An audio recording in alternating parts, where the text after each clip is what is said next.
sempre canalha, sempre barraqueira, sempre cheia de ódio, sempre fofoqueiro, fofoqueira, sempre mentiroso, mentirosa, sempre alimentando ódio e não amor, sempre preconceituoso, preconceituosa, sempre fóbicos daqueles que sejam diferentes de vocês, sempre.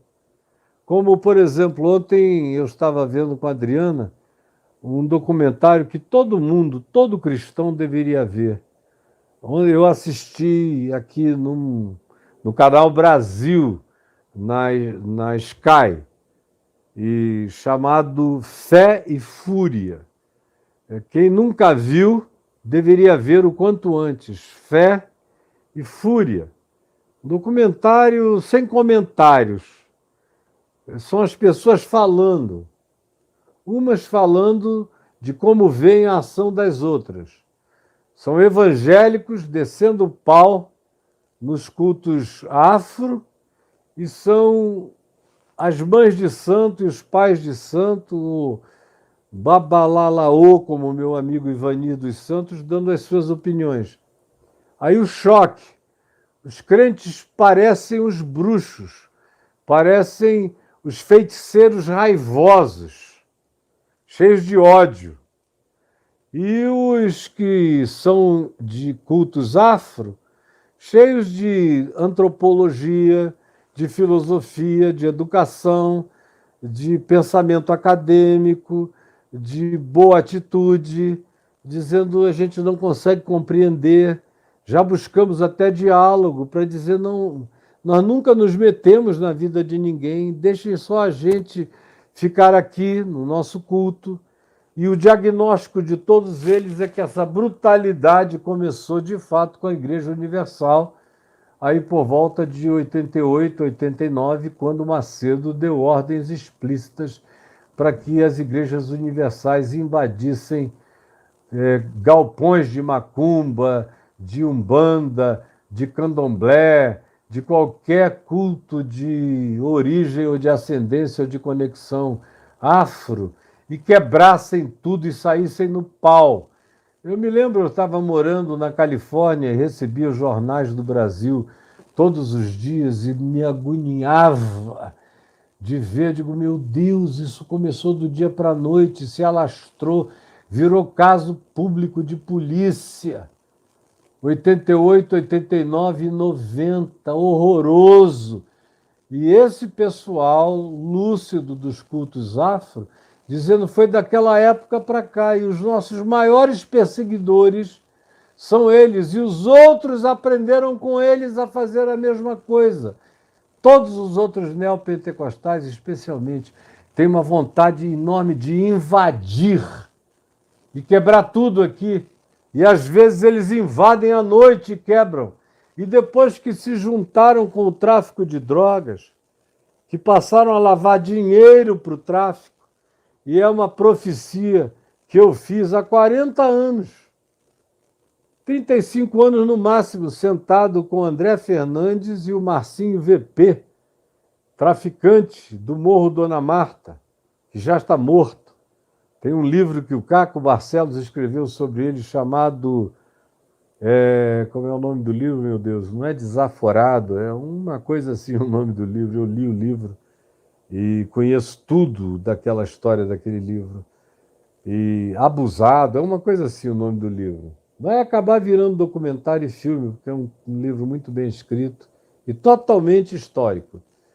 Então, eu ouvindo e conversando com o Marcinho VP, eu desci o Morro Dona Marta com a convicção de que iria chegar o dia em que os traficantes iriam se unir aos grupos evangélicos neopentecostais mais violentos que deles se aproximassem e mais corruptos. E não deu outra.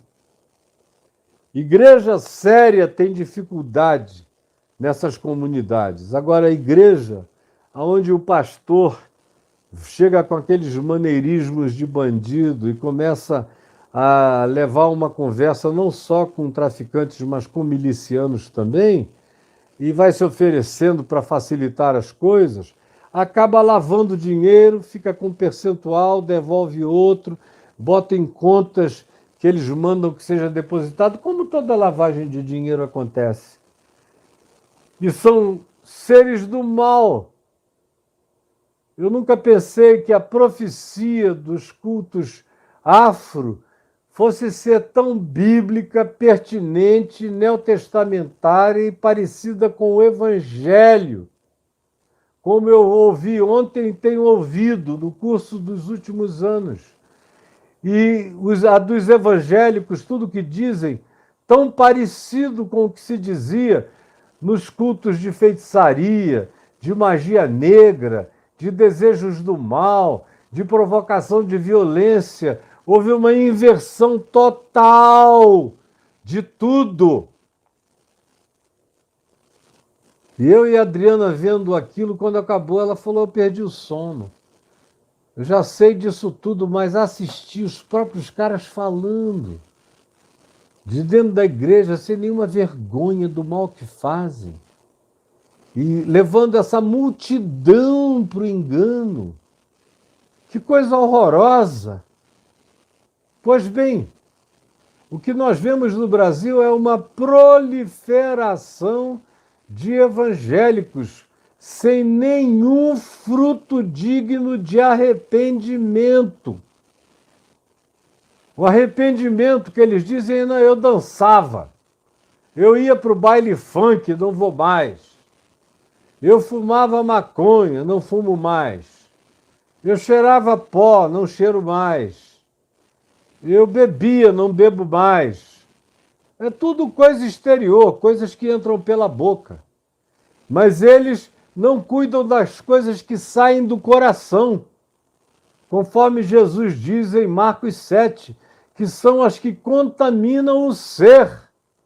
Pior do que a cocaína é o ódio. Cocaína é brincadeira, perto do ódio que sai, que exala.